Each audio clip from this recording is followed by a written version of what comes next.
Well, Tom Bailey, thanks for joining on the YouTube channel. Thanks for following. Hopefully, if you like the content, you'll subscribe. I mean, this episode, we want to talk about the fastest streetcars in the world.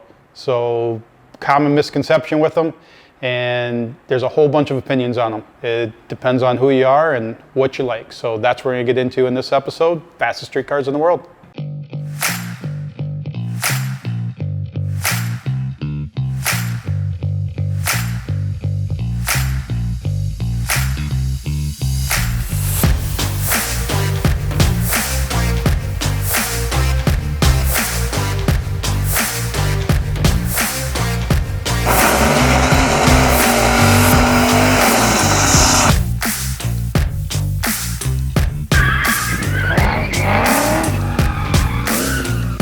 Car has driven 760 miles. It has run the quickest pass in the history of Drag Week for a car that has completed the week. There's only one reason why they're making this pass, and it starts with a 5. And he gets out solid with a 105 short time. He goes for the 8 mile, 194 miles an hour, 599 with an 8, 250. That is the first 5-second time in the history of Hot Rod Drag Week.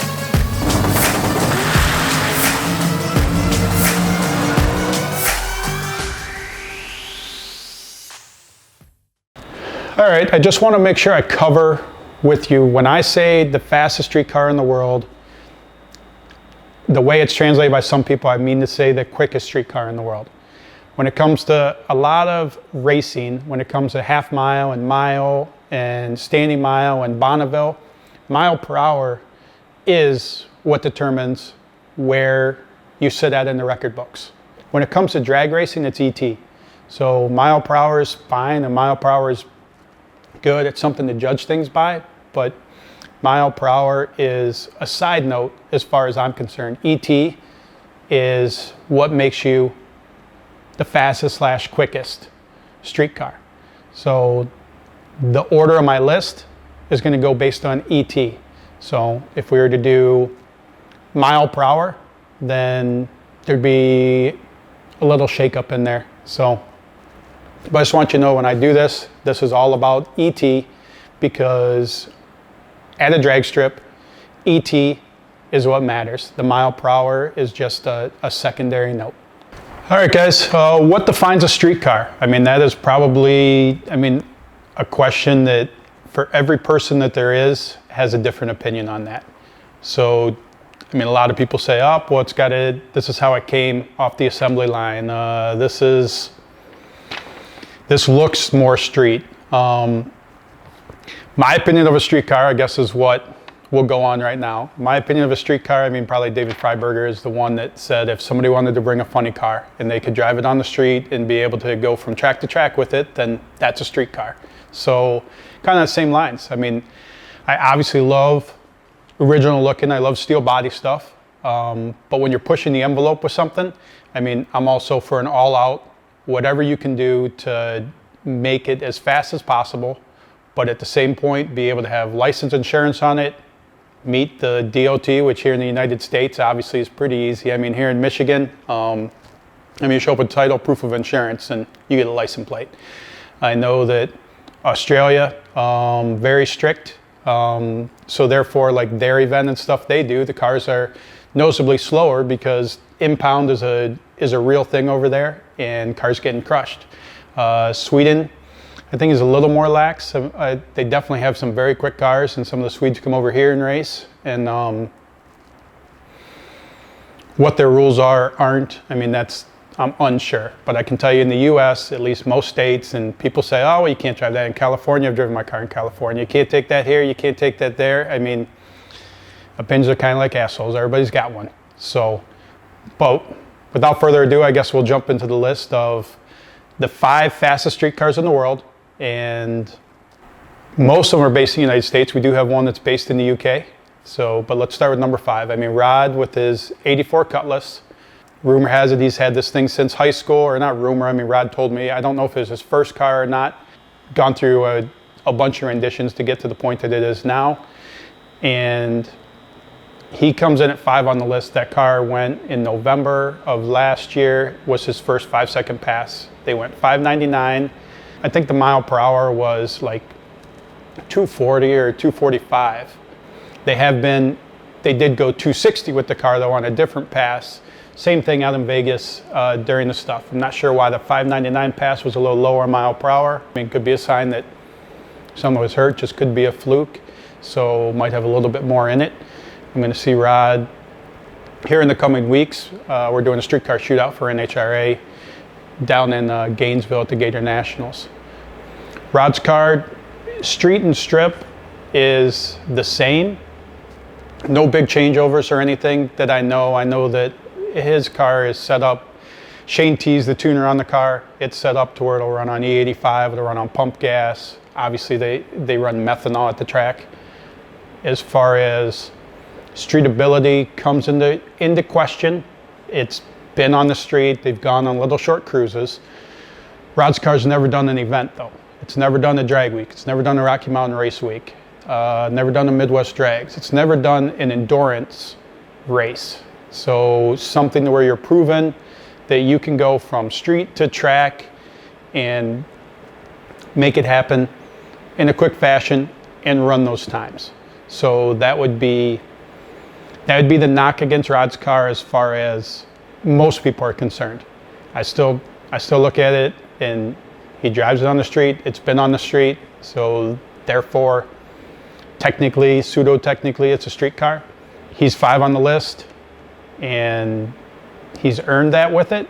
I think that if he's based in the United States, if he really wants to solidify himself in the group of truly having one of the fastest street cars in the world, I think that a major event needs to happen with it. That's just my opinion.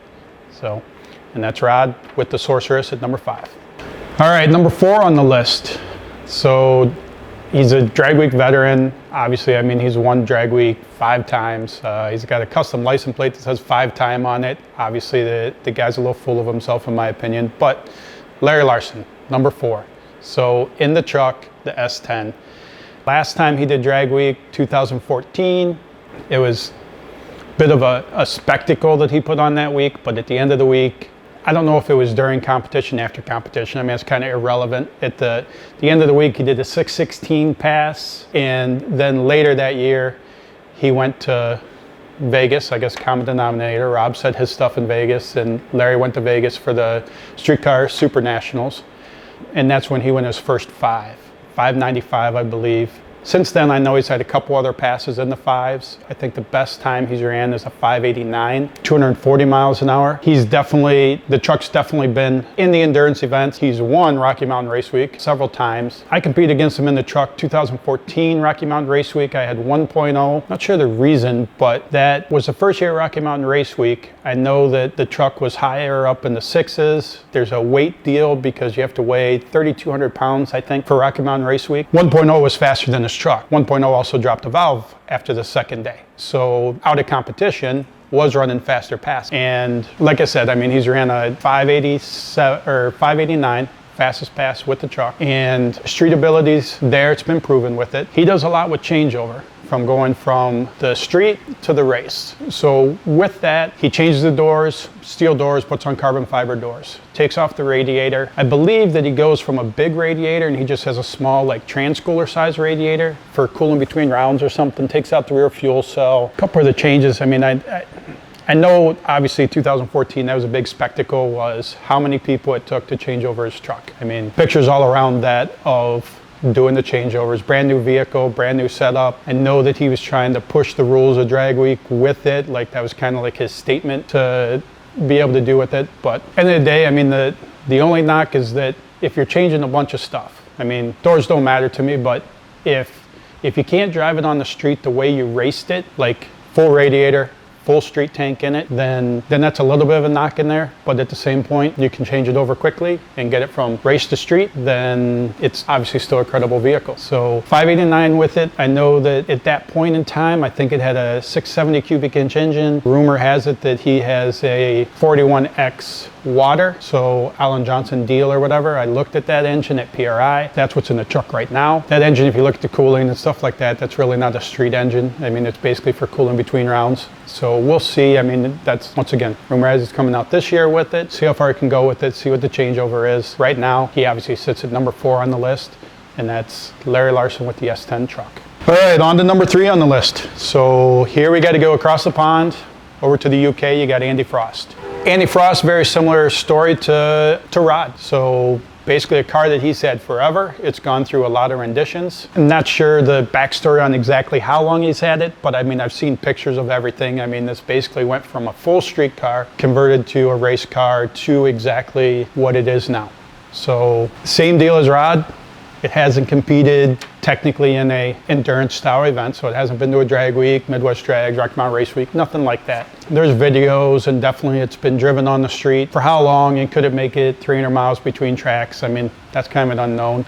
And it kind of gets more of a pass on that though. He's in the UK. So for him to get everything over here, compete in one of our events, I mean, that's high price tag to be able to do it. So he went, I think it was December of 19, went to, I believe it was Bahrain, and he has the same tuner as Rod. He's got Shane T. So they went there, he made multiple passes. He was over there for about a week, but they kept sneaking up on the combination and finally got to where he went 587. So obviously good enough to put him in 3rd place with it. Mile per hour wise, he went 263.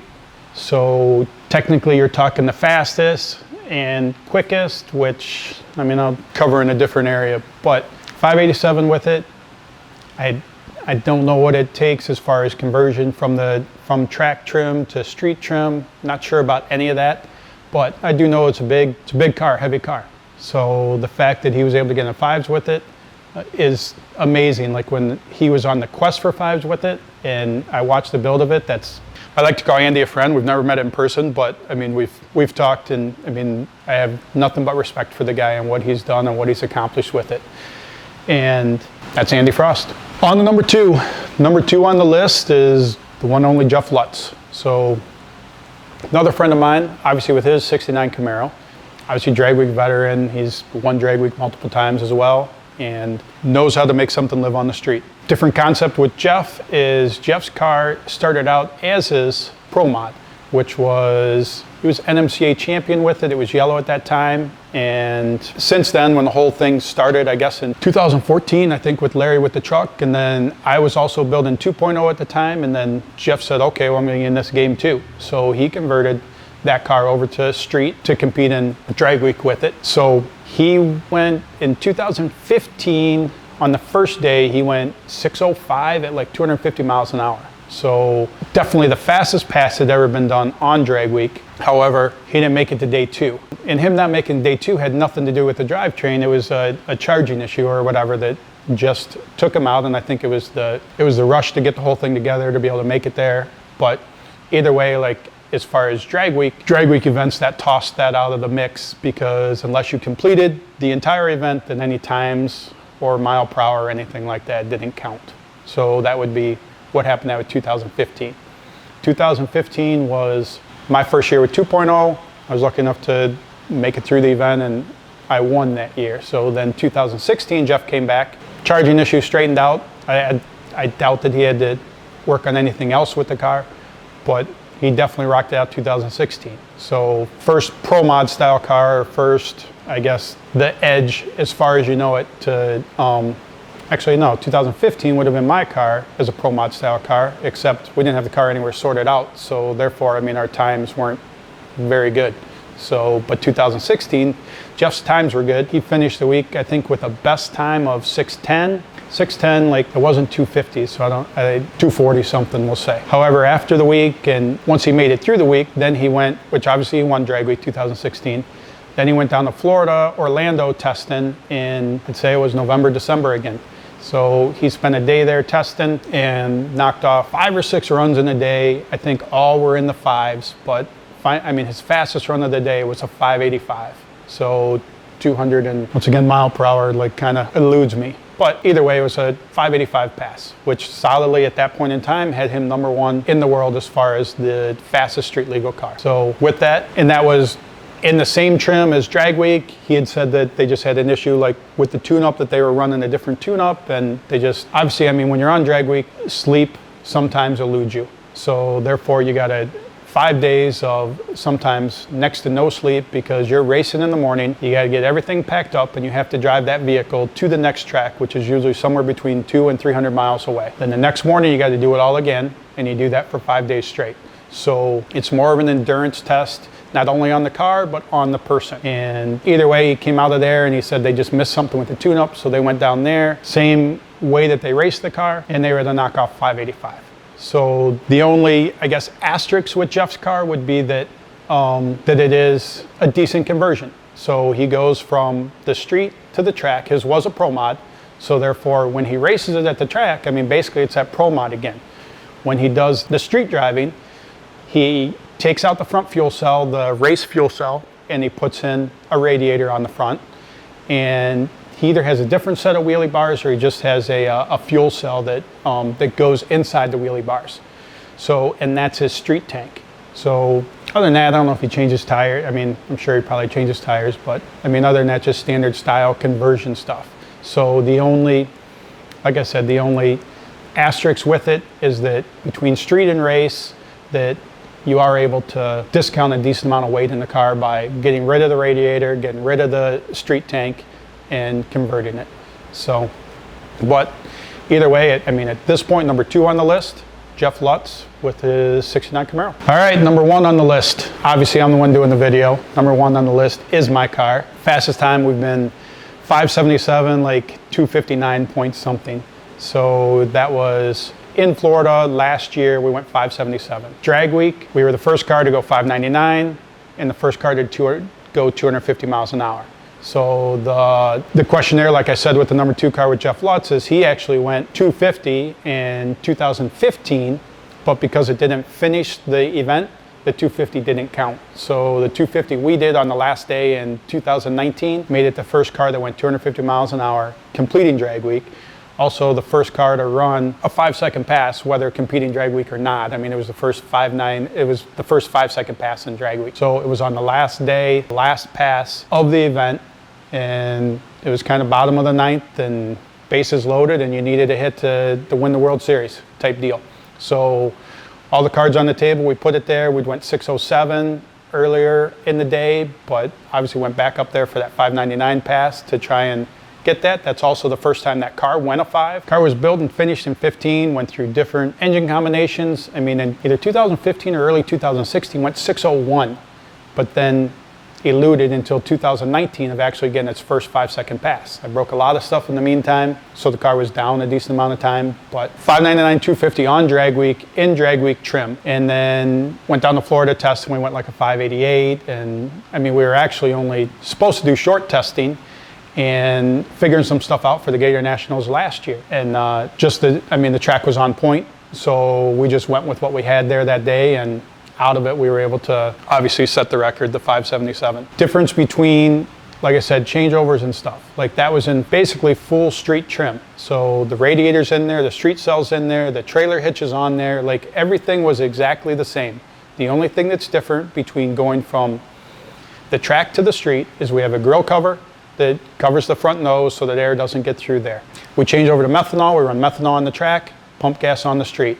A couple valves get changed, a switch on the switch panel changes the tune-up. Different tires on the back, the DOT street tires versus the slicks. So minor changes, but weight-wise, there's zero weight savings from when we go from the track to the street. And that's kind of only my deal on the whole thing, is I like the idea that I race it like I drive it. So obviously full weight, we're 2950 with me in it on the track weight. I mean, the true Pro Mod is 2650 typically. So basically a full 300 pounds heavier, using a lot more power to basically be able to turn out those same times like a Pro Mod does. But currently, I mean, as of the filming of this, I mean, that's the fastest street car in the world. And you can argue street car, not street car. That car has got 3,500 miles on it. So it's definitely been on the streets. So that's number 1 on the list. All right, guys, now that we covered the top 5 from 5 down to 1, I want to hit on that mile per hour again, because obviously I do know some people like that fact. So if it comes to mile per hour, I mean, it's kind of off the top of my head, but I think that fastest mile per hour, I know that that Larry's been, I think, is 244. So I know that, Jeff Lutz, so obviously, I mean, that would put him at 5. Jeff Lutz, I know, has been in the 250s, so we'll say that puts him at 4. I've been 259.7 or something, so that puts me at 3. Number 2, you have the Sorceress with Rod. They've been 260, like 260.4. And then the fastest would be Andy Frost over in the UK. And I know he went 263 point something. So as of right now, I mean, there's a couple mile per hour that's separating the top 3, even the top 4. So I just wanted to give you a quick recap on mile per hour. And if it was in mile per hour order, that's kind of how the list would shake out. Thanks for watching, guys. Please subscribe to the channel.